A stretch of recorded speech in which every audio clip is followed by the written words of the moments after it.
Welcome to Voices in Value-Based Care. I'm Beth Houck. Thanks for tuning in. The movement to value-based care is revolutionizing how healthcare providers get reimbursed for delivery of care. In this program, we're going to explore stories from the field about how real organizations are dealing with this change. You can follow the show on Twitter at #VoicesInVBC and follow me on Twitter at BA Houck. On the program today, I talked to Paresh Shah and Dr. Andrea Caliri of Mindleaf Technologies based in Lowell, Massachusetts. Paresh and Dr. Caliri, welcome to the show. Thank you for having us. Thank you for having us. Excited to have two people for the conversation. So one of the things when I prep for these shows, I do look at your websites, and obviously I talk to you so that I know the kinds of things that are in your area of expertise. One of the things I saw right away was you have a tagline that says, "Experience the joy of practicing medicine again." So your tagline for your organization. And I really look forward to our conversation today where we can explore that quite a bit further. If you want to just start, Paresh, by telling me a little bit about yourself, give the audience a little better sense of who they're listening to. Thanks a lot, Beth, and thanks for having me. My name is Paresh Shah, and I came to this country late 70s to go to school. I did my bachelor's at Northeastern University. I did my master's at Boston University, and then I did my MBA from Babson College. And when you're a new recruit from a college, I started working for digital equipment in a healthcare group. And I've been in healthcare since late 80s, early 90s, and been ever since in healthcare. The way I got started after I had a very successful career at digital equipment, and then I went on my own. I started as an independent consultant. But what really caught my eyes was in 96, 97, when HIPAA was signed into law. We didn't have internet like what we have today. So I asked under the Freedom of Information Act, the HIPAA law. I studied that as if I was studying for my Physics 101 or Chemistry 101. I really studied that, and I went to a local conference at Mass Medical Society in Massachusetts, and I was at an audience, and there was a big conference on HIPAA implementation and everything. I raised a question in front of the entire audience. The panel, as well as the key moderator, everybody were kind of stunned with the question I had, and I laid out all the facts based on the law and what is reality and what is not. So they said they will give me your card and we'll get back to you. And as I was walking outside, somebody taps me on my shoulder and says, "We want to talk to you." And he happens to be in charge of a huge Medicaid agency and implementing HIPAA. He says, "We have no clue. Can you come and help us out?" That's how I got really started. So I worked on HIPAA privacy, HIPAA law, and then I slowly got into medical compliance. I started from my home office, and now we are more than about 200 employees. That's fantastic. It's great to be talking to somebody that has been in it for so long and seen the technology from the ground up with your claims processing background. That's almost funny. I mean, I don't think many of our audience will remember all of that, but really interesting for us. Thank you for sharing. Sure. Dr. Caliri, tell me a little bit about yourself, a little bit more about the work that you're doing here with Mindleaf. Thank you, Beth. Thank you for having me. So I grew up in New Jersey. I did my undergrad at Brown University and majored in biology. I then went to medical school at what is called Robert Wood Johnson, which is Rutgers University. I then did my OBGYN residency at Hahnemann Hospital, which is Drexel University in Philadelphia. And then I did some private practice back in New Jersey. As I moved around the country with my ex-husband, as he did further medical training, I decided to spend some time at home with my children because our schedules were very, very hectic. And I'm very glad that I did that. And then as I tried to get back into the medical field, it was a little difficult because I'd been out for a while. And also being an OBGYN, it was very difficult to work part-time. So when that became just very, very difficult thing to accomplish. And then I met Paresh and started talking about how difficult some physicians' lives can be. And I thought that if I could help physicians make their job more enjoyable again, that would be a great thing for me to be able to do. We started talking about medical scribes and how that can help physicians practice medicine the way they had always thought they could practice medicine without all the other documentation type of issues. So for the past year and a half or so, I've been working with Mindleaf and speaking with doctors and practices and helping them start scribe programs in their practice. That's fantastic. One of the things we see a lot in organizations that are really successful is that there is some kind of business-physician partnership. You know, there's some kind of couple, I guess, that goes to the market together and does some things. So one person representing all of the knowledge and schooling that you have on the medical side, and somebody else that has obviously worked quite a bit in the healthcare business and technology side. So I would imagine your partnership is great for your customers. Along those lines, Paresh, maybe you can tell me a little bit about the type of organizations you work with, you know, just at a high level, how many of them that you're working with on a regular basis and how big they are. I mean, we do medical compliance and medical administrative support services. If you go to any clinic or outpatient or inpatient hospital, there are 3 vertical bars. The patient being a first vertical bar, the providers the second one, and then the C-level executive. We do all the compliance and administrative work between a patient and a provider, which is like, you know, HIPAA privacy, release of information, ICD-10 coding, and other stuff. Right now, we have worked with over 3,000 clinicians, over 150 facilities, and we are in 30 plus states. And the kind of community we serve is like, you know, we serve the military dependents, we serve the veterans, we serve the community hospitals a lot. We are not into academic yet, but those are the people we serve. And within that category, we serve about 70% who are in outpatient services and 30% who are like an inpatient. So those are the community and the people we serve. And we are at the ground level with the physician and with the patient. I love your segue you just gave me by pointing out that you're at the ground level with the physician and the patient. I think one of the reasons I wanted to talk with you is, you know, we've taken this value-based care thing from a number of different angles, but one of the ones that kind of intrigues me is how just boots on the ground level stuff is going to need to change in more of a value-based care environment. And I would imagine that one of those key changes is going to be just how operations must work, like how practice operations have to shift, how you use all the way from how you use your EHR to new skills that employees must acquire that frankly somebody has to train those employees to do. So I want to dive in and talk a little bit about those changes in practice operations that you're seeing on the ground that really you think are going to help or change the way that due to value-based care. So let's talk about what kind of shifts in thinking you think first off need to happen. So how does a clinician need to shift their thinking in order to operate in a value-based care? Where do they need to spend more time or where do they need to spend less time? I mean, before we get into that fundamental, there are a couple of things which is happening right now at the physician level. The biggest problem before we start worrying about value-based care is the physician burnout. Since we work at the ground level, physician burnout is the number one issue. And it could be for multiple factors. EHR, because the number of clicks they have to do, plus the documentation and other stuff. The payers and the pre-authorization, regulatory compliance, bureaucracy, and this all affects the work-life balance of a physician. All this adds up. So what is happening is the time the patient has with the physician and the interaction with the physician keeps on becoming less. So before we go into the value-based care, let's tackle the issue of physician burnout, because if the physician is happy, things will start rolling in place. Because right now you are seeing a lot of physicians who are mentally tired and exhausted. Okay, when do they need to spend time on? They need to spend more time with a patient. If I go to a physician, I want the doc to listen to me rather than being on a computer. Because if he's on a computer, then I'll also look at him. And where did to spend less time on? He needs to spend less time on the causes of the physician burnout, like EHR, regulatory compliance, and bureaucracy and other stuff.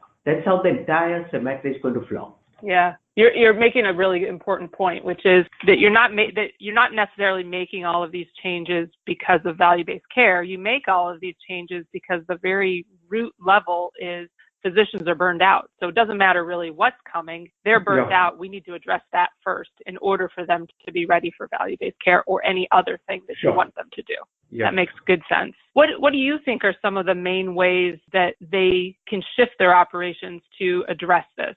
They're doing a lot of things. I mean, the entire value-based care is totally geared towards, multiple things. And if you define what a value-based program is, it's like a rewarding the healthcare providers of incentive payments for the quality of care they give to patients. In tackling that, the physician has been given more and more responsibilities. They have been asked to do the reporting. They're asked about the kind of quality and the measures and all those different subjects. They're asked to do analytical services. They try to do modeling services. They try to be asking to do combine everything and then also look at the patient outcome. It's very difficult to do all those things on top of each other. And that's where I think the fundamental shift is going to happen with a new set of skills, whether you want them to be physicians or you want them to be doing an administrative person. That's the fundamental question. They did not go to school to do all those other areas. They went to school to treat patients. That's what physicians love, and that's why they love about their professions. The kind of things they need to take a primary role right now is to address the patients and have the burnout and all those other things taken care of, so that they were dedicated and devoted 100% to the patients. So how can you peel off all of the other things so that the physician can really spend their primary time with the patient, which is what they want to do, and therefore that helps to solve their issue of burnout too. What are those functions? You know, what kinds of things do you think you would peel off in order to allow them to spend more time with their patients? How do you figure out which one to start with even? Okay, let's start with the real causes of physician burnout, EMR. We cannot do anything about the software, but at least we can help them work setting up the templates, working on the workflow, okay, and then the scribes. On the regulatory compliance, it's so complicated. You don't expect a physician to work on the analytical skills and the reporting and everything. Have them delegate those things to somebody else, okay, instead of doing all at once and doing it by themselves. I mean, just hire a person or do it outsource or whatever. Start delegating those things instead of taking all the responsibilities themselves. I'll give you a very good example. On a MIPS and MECRA, most of the physicians, they just give out their results out to one of those non-profit and say, just run the report and give it to me. Nobody bothers about the outcomes, what they need to change, how they need to change. Once they get all those things, they need to sit down with somebody and say, hey, if I just do a couple of small things, I can improve my score. If I do a couple of more things, it can help me with the physician burnout issues. If I submit something wrong, I don't want those 20,000 page documents saying that you submitted something wrong. I just want to do it right the first time. Just by making a 1% change in my practice, I eliminate a lot of small things. Okay, so you got to start small. You can't take a big leap, but start small, incremental steps, take a step at a time, and then move forward. That makes good sense. The take one step at a time, which is often hard for any of us to do. Dr. Caliri, let me get your perspective on the same topic. You know, I think that what Paresh is bringing up, the concept that you're going to need to free things up for a clinician so that they're not burnt out, so that they're able to tackle this new way of looking at providing value to the market, but also just so that they don't burn out and can get back to practicing medicine the way that they want to. What sorts of aha moments should a clinician have about changing the way they practice? Well, I think a lot of the physicians that I speak with are already so frustrated with the amount of time that they're spending largely on documentation and how little time they get to spend with their patients, that even when I speak with them and I ask them, like, maybe what quality measures are you using, they can't even think about that yet because they're so overwhelmed with all the other things that they have to do. And like I said earlier, I work with implementing a scribe service into physician practices. So a lot of these physicians, sometimes they get contacted by CEOs or COOs because the physicians are pretty much at their wit's end, and they're almost willing to throw in the towel and give up practice. So these people are looking for ways to help the physicians to get back to practicing medicine, being more efficient, being able to care for the patients, forming relationships once again with their patients. And that's largely why we all went to medical school. And that aspect of medicine has kind of gone by the wayside. And I think that's probably what we need to bring back to medicine. I noticed in an article that you wrote that you referenced a RAND study where you indicated that one of the two main factors impacting a physician's satisfaction was their relationship with their EHR. So I think you're alluding to many factors, but that was one that kind of stuck out. And in particular, I thought the comment that it was their relationship with their EHR was the way that it was worded. What do clinicians mean by that? When they say that they're frustrated by that, what do they mean? What's the negative part of their relationship with the EHR? Well, I think, when I was starting practice, we would sit with the patient, speak with the patient, maybe take a few notes, and then deal with our charting maybe a little bit later at the end of the visit. Now, because there is so much documentation that needs to be done, and like Paresh had mentioned before, so many clicking, that they feel like they're pretty much listening to the patient, perhaps, and transcribing into the EMR.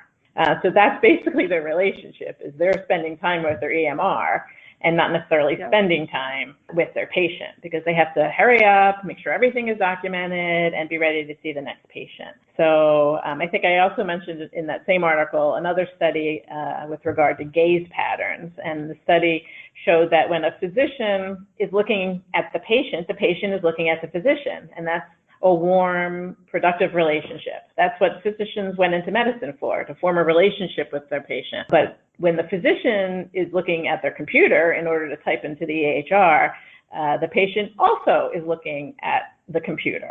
So the patient follows the gaze of the physician. And I think we can see how that would not be a rewarding interaction between patient and physician.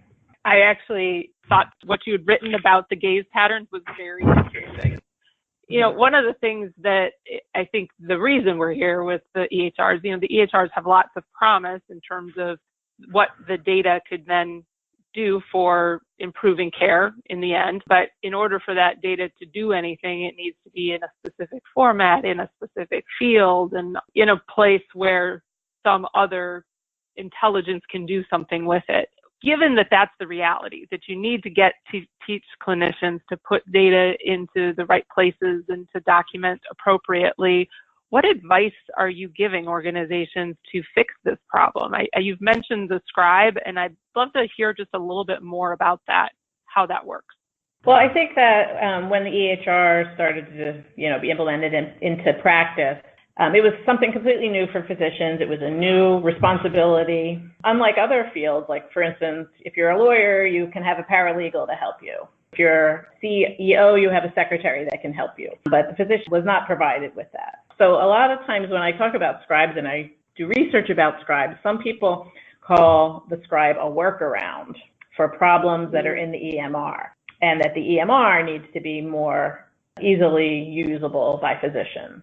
But that's really not all that realistic. So the physician is the highest paid employee of an organization. So to use them for documentation is a waste of the physician's time. It's a waste of the administration time. So the physical scribe, there's two different kind of main scribes. You can have a physical scribe, which I think some people are familiar with, which is a person in the room with the physician and the patient, and the scribe will document the entire visit, putting everything in the proper places in the EMR, and then the physician just has to review and sign off on the record. So that's one kind of scribe. And then there's also something called a virtual scribe, which I'm not sure many people are familiar with. And that's a person that's at a remote location. They use screen sharing technology, and when the physician is ready to see the patient, they can call up the virtual scribe on a computer or an iPad or even a phone, and the scribe listens to the visits and transcribes everything into the EMR. So where doctors were spending 50% of their time with documentation, findings have shown that they spend 50% of their time doing documentation, we can decrease that to about 29% of their time. So the physicians can either see more patients or spend a little bit more time with each patient. Do you have any success stories that you're particularly proud of? The kind of before and after kind of stories that you like to talk about when you're convincing other clinicians to do this? Well, I think that a lot of the physicians have a similar experience. I don't know if people realize how much time after hours physicians are spending on their documentation.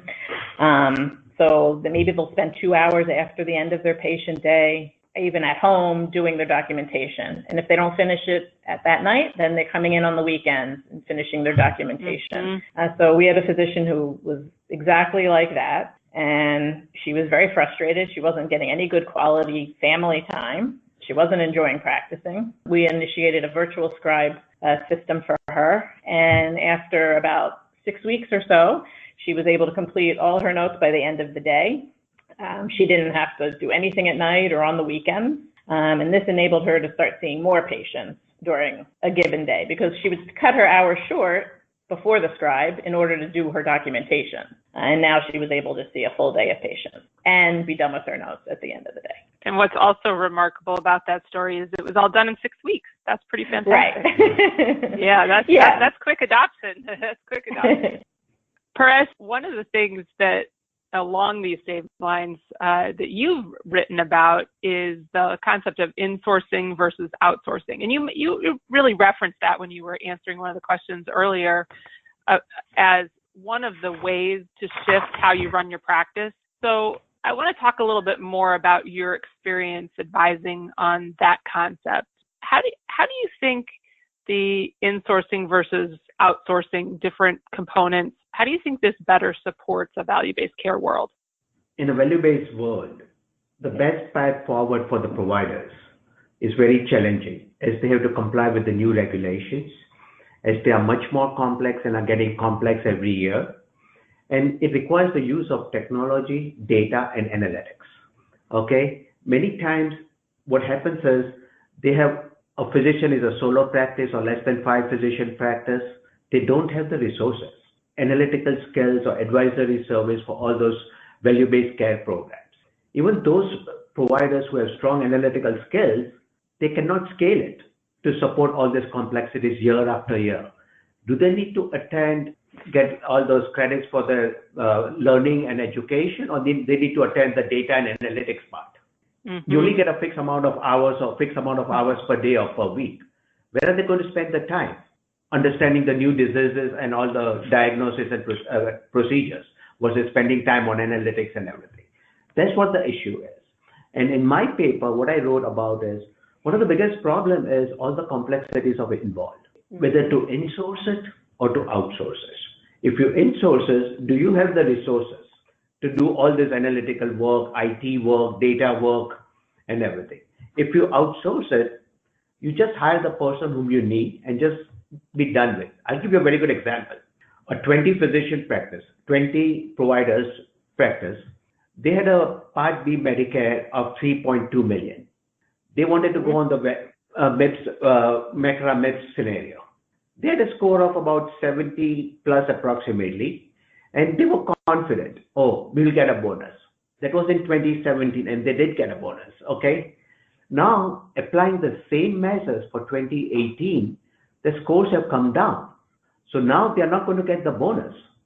So they will just get a little bit of money because they're not going to get a penalty, but they will get a little bit of money because they're going to be above the threshold. And this is the scenario. So now you have to start thinking about, in a 20 physician practice, do you have one person who's going to go after and do all the analytical stuff or not?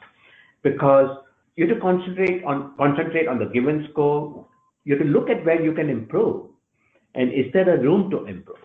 And in doing that, if you don't have not only you need an analytics person to run the data and everything, but you also need somebody, an advisory services to work with a particular physician, how to improve the workflow so the score can be improved.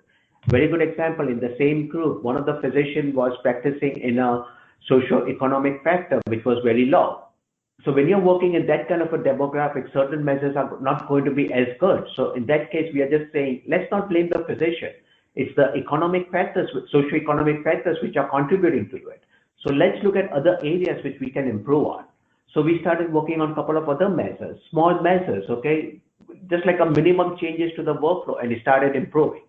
Right now, we are looking at a score of around 68 to 78 with the 2018, just by doing minimums. And why outsourcing? Because that's where outsourcing helps. You just hire the people to do the data, run the IT part, and provide an advisory services. Outsourcing will just come what you need. Since the group was a radiologist, outsourcing that, have a radiologist come in or an internal medicine come in, is a big help. In-house, you cannot afford all those things. Okay, so so by delegating it to outsiders, you're meeting the needs of reporting, data, analytics, everything, and you're improving your workflow. Internally, can you do it? You want to hire these people or not? If you hire it, what is the cost versus outsourcing? So thanks, Paresh. I think you bring up a lot of really good points related to the concept of why you insource or outsource some sort of function. I think early on what we talked about was you're just going to need new skill sets. So sometimes new skill sets means you need to have somebody else do those things, and the level of analytics that are required aren't necessarily something that a team always has in-house. So we're nearing the end of our time together. So I wanted to just have you both have an opportunity to give a little bit of advice to the audience. So when you think about people that are kind of trying to rethink their traditional way of running their practice, either to convince somebody to outsource something, to convince somebody to use a scribe, to convince somebody that all of these things will have a positive impact, what advice would you give them? What should they do first? And what do you think is going to have the greatest impact quickly? And Paresh, why don't I go ahead and just start with you?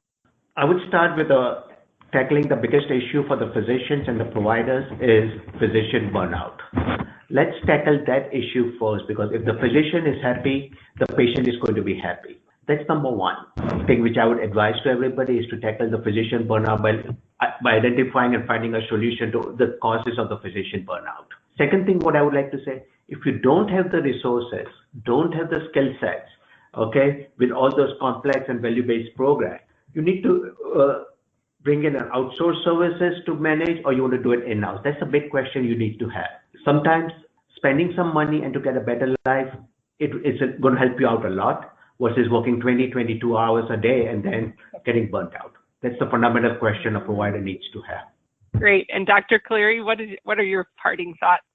Well, I come from a clinical point of view, and I've seen so many physicians being burned out, and this does obviously affect patient care. The doctors can't be as efficient, the patients won't have as much access to care, and their quality of care goes down. All these things perpetuate the physician's dissatisfaction with their field. So if we can do something to help physicians and reduce their burnout, it would be better for everybody. It'd be better for administrators who are losing physicians. It's difficult to recruit good physicians. It'd be better for patients because they would get better care and have a warmer relationship with their physician, and better for physicians because their lifestyle would be improved. One solution is a medical scribe. Well, these are great parting words. Keep the clinician happy by allowing them to focus on the patient and reduce their physician burnout. I really like those parting messages. Thank you, Paresh and Dr. Caliri, and thanks to our audience for tuning in. You can learn more about the show on the programs page on healthcarenowradio.com and lend your voice to the conversation on Twitter at #VoicesInDBC, and be sure to follow me on Twitter at BA Houck. I'm Beth Houck, bringing you the voices in value-based care you should hear. Until next time, have a great week.